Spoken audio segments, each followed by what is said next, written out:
मंत्रिमंडळाच्या बैठकीमध्ये नियमितपणाने काही विभागांचे प्रस्ताव त्या ठिकाणी आले, त्याला मंत्रिमंडळाने मान्यता दिली। मग त्यात महसूल विभागाचे असतील किंवा नव्याने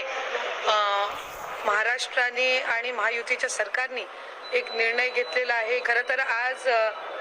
काल 31 मार्च रोजी महिला व बाल विकास विभागाअंतर्गत महायुतीच्या सरकारच्या वतीने जी मुख्यमंत्री माझी लाडकी बहीण योजना सुरू आहे त्याची ई-KYCच्या संदर्भातली मुदत ही काल 31 मार्च रोजी त्या ठिकाणी संपली। पण काही निवेदनं आमच्याकडे प्राप्त झालेली होती, काही त्या संदर्भातल्या ई-KYCच्या संदर्भातल्या काही तक्रारी म्हणजे आम्हाला आणखीन त्याच्यामध्ये थोडी मुदत मिळावी, काही ठिकाणी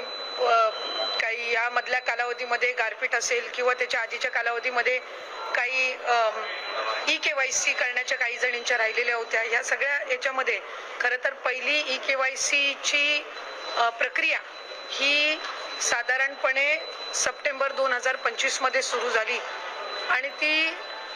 पहिल्यांदा 2 महिन्याच्या कालावधीसाठी सुरू करण्यात आलेली होती आणि 2 महिन्याची मुदत ई-KYC साठी सर्व लाडक्या बहिणींना देण्यात आलेली होती। पण त्यानंतर राज्याचे मुख्यमंत्री देवेंद्र फडणवीस साहेब, उपमुख्यमंत्री शिंदे साहेब आणि तत्कालीन उपमुख्यमंत्री अजितदादांच्या सूचनेनुसार ती मुदत 31 डिसेंबर पर्यंत वाढवण्यात आलेली होती। त्यानंतर सुद्धा काही सूचना आल्या की ई-KYC करत असताना काहींनी चुकीचे ऑप्शन निवडले, काहींनी ई-KYC भरून सुद्धा त्यांना काही तांत्रिक बाबींमुळे त्याच्यामध्ये लाभ हा मिळत नव्हता, त्यात काही चुकीचे ई-KYCच्या फॉर्म मध्ये ऑप्शन त्यांनी निवडले गेल्यामुळे त्यांना पुन्हा एकदा 31 मार्च पर्यंतची मुदत देण्यात आली। ती मुदत ही आता या महिन्याच्या कालावधीपर्यंत आम्ही वाढवत आहोत, म्हणजे 30 एप्रिल पर्यंत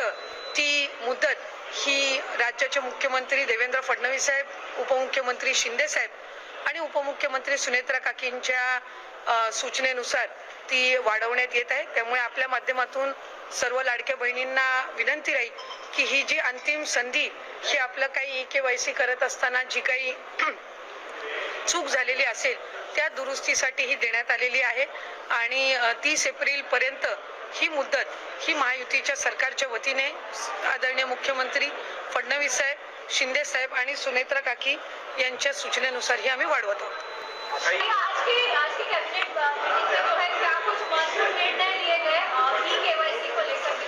ई-KYC को लेकर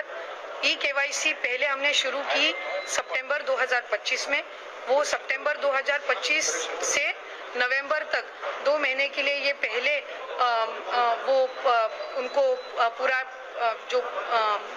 2 महीने का उनको समय दिया गया था। उसके बाद आदरणीय मुख्यमंत्री देवेंद्र फडणवीस सर, उपमुख्यमंत्री एकनाथ जी शिंदे सर और हमारे उपमुख्यमंत्री अजित दादा के मार्गदर्शन में उनके सूचना अनुसार फिर उसको 31 दिसंबर तक हमने एक्सटेंशन दिया। उसके बाद जो भी महिलाएं या लाडली बहनाएं हैं जिन्होंने ई-KYC करते समय कोई गलत ऑप्शन चुना या कोई ऑप्शन चुनने का उनसे रह गया, उनके लिए 31 मार्च तक हमने वो फिर दोबारा वो एक्सटेंशन दी और आज वो एक्सटेंशन जो है वो हम 30 अप्रैल तक आदरणीय मुख्यमंत्री महोदय दोनों भी हमारे उप मुख्यमंत्री महोदय उनके सूचना में उनके मार्गदर्शन में दे रहे हैं।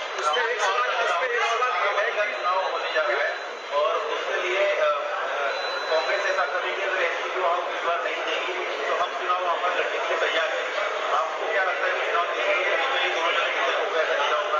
नहीं, इस राज्य की एक परंपरा रह चुकी है। आप अगर देखें तो आदरणीय अजित दादा का जब निधन, दुखद निधन या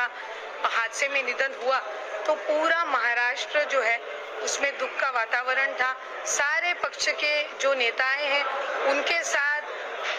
पिछले 30-35 सालों से अजित दादा के बहुत अच्छे घनिष्ठ संबंध रह चुके हैं और एक महाराष्ट्र की परंपरा है कि जब भी एक ऐसे दिग्गज नेता का दुखद निधन होता है तो उनके पश्चात जो चुनाव होता है उसमें हम कुछ ना कुछ, मतलब ये सब जो हमारी परंपरा, राजनीतिक परंपरा रह चुकी है, उसमें हम कुछ कंसिडरेशंस करते हैं और उनके जो आदरणीय शरद चंद्र जी पवार साहब के नेतृत्व में वे जो राष्ट्रवादी है, उनके जो नेता है आदरणीय जयंत पाटिल साहब हो, सुप्रिया ताई हो या उनके प्रदेश अध्यक्ष शशिकांत जी हो, उन्होंने पहले से ही ये भूमिका रखी है कि हम वहाँ पे उम्मीदवार नहीं देंगे, हम सुनेत्रा काकी के खिलाफ उम्मीदवार नहीं देंगे। और हमारे जो प्रदेश के अध्यक्ष है तटकरे साहब हो, प्रफुल्ल भाई हो, उन्होंने ये भूमिका रखी है कि वो भी स्वयं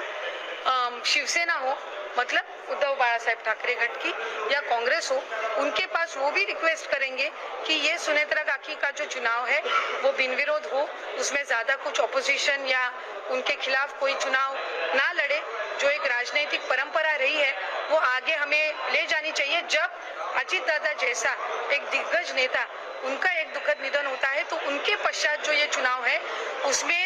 हम सब ने मिलकर एक डिसीजन, एक पॉजिटिव डिसीजन लेना चाहिए। ये हमारी तरफ से एक दरखास्त रहेगी। अदिति, एक सवाल ये है कि आपने जो 30 अप्रैल तक बढ़ाई है उसमें क्या जिसका गलत KYC के कारण 2-3 महीने से पैसे अटक गए हैं, क्या जी KYC करने के बाद बैकलॉग आएगा या फिर जी उनको जिन्होंने KYC करते समय कुछ गलत ऑप्शन चूज किया है, प्रोफेशन में कुछ अलग चूज किया है या कोई कॉलम उनसे भरने का रह गया हो, उनको हम ये मौका दे रहे हैं। और उनको ये मौका देने के बाद वो जो एडिशन है वो ये 30 अप्रैल तक का जो हमने एक्सटेंशन दिया है, उसके बाद जो भी उसमें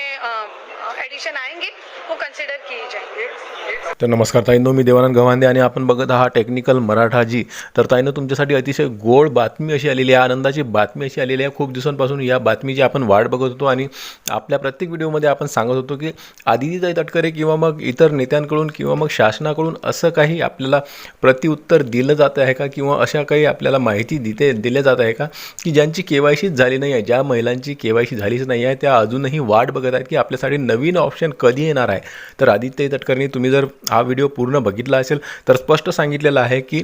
आम्ही 30 एप्रिल नंतर यामध्ये आणखीन काही ॲडिशन करायचं असेल, म्हणजेच काही बदलाव करायचा असेल किंवा मग आणखीनही ज्या लाडक्या बहिणींची KYC वगैरे झालेली नसेल तर त्यांच्यासाठी काही ऑप्शन द्यायचं असेल तर ते आम्ही आता 30 एप्रिल नंतर देणार आहोत। म्हणजेच की तुम्हाला असं समजायला काही हरकत नाही की मे महिन्यामध्ये तुमची नवीन KYC सुरू होणार आहे। तर खूप मोठी आनंदाची बातमी आहे ताईंनो तुमच्यासाठी। ताईंनो, मी या अगोदरसुद्धा खूप साऱ्या व्हिडिओमध्ये तुम्हाला सांगितलेलं आहे की ताईंनो, तुम्हाला घाबरायचं कारण नाही, चिंता करण्याचं कारण नाही आहे, तुम्हाला सुद्धा नवीन ऑप्शन मिळणार आहे। फक्त आता सध्या ज्यांची चुकीची दुरुस्ती आहे ते होत आहे आणि ती आणखीन त्याला एक्सटेन्शन मिळालेलं आहे, म्हणजे की त्यांना आणखीन मुदतवाढ मिळालेली आहे। आता ही मुदतवाढ का मिळाली आहे, कारण की तुम्हाला माहीत असेल की आता सध्या जे ऑप्शन चालू आहे, जे पोर्टलवर ऑप्शन येत आहे ते फक्त चुकीची दुरुस्ती करण्यासाठीच चालू आहे आणि आता त्यांना 1.5 महिन्याचा कालावधी झालेला आहे। आता पुन्हा 1 महिन्याचा कालावधी त्यांना दिलेला आहे, जेणेकरून ज्यांची KYC चुकलेली आहे त्या बहिणी जर राहिल्या असतील तर त्यांनी या 1 महिन्याच्या कालावधीमध्ये ते पूर्ण करून घ्यावी, अन्यथा नंतर त्यांना ऑप्शन मिळणार नाही। आता आणखी 1 महिन्याचा वेळ त्यांना दिलेला आहे, परंतु आता 1 महिन्यानंतर म्हणजेच की मे पासून आता या पोर्टलमध्ये बदलाव करून ज्यांची KYC झालीच नाही आहे, ज्या KYC पासून वंचित राहिलेल्या आहेत बहिणी आहेत, ज्या KYC करूच शकल्या नाही आहेत, त्या बहिणींसाठीचं आता नवीन पोर्टल चालू होणार आहे, त्यांच्यासाठीचं ऑप्शन नवीन येणार आहे। म्हणून आता त्यांची KYC सुरू असताना मग चुकीची दुरुस्ती करण्याचं काम होणार नाही, म्हणूनच आता त्यांना 1 महिन्याची आणखीन संधी दिलेली आहे, जेणेकरून सर्व बहिणी आपली चुकीची दुरुस्ती करून घेण्यात त्यांना यावी। आता यानंतर फक्त ज्यांची KYC झाली नाही आहे त्यांच्यासाठीच नवीन त्यामध्ये बदलाव करून हे पोर्टल चालू करण्यात येणार आहे, म्हणून त्यांना 1 महिन्याचा कालावधी आणखीन दिलेला आहे। म्हणजे आता तुम्हाला मे महिन्यापासून तुमची जी काही KYC बाकी राहिलेली आहे त्यांना आता नवीन ऑप्शन मिळणार आहे। तर व्हिडिओ आवडल्यास टेक्निकल मराठाजी या चॅनलला नक्की सबस्क्राईब करा। व्हिडिओ पुन्हा नवीन एका व्हिडिओमध्ये, तोपर्यंत जय महाराष्ट्र।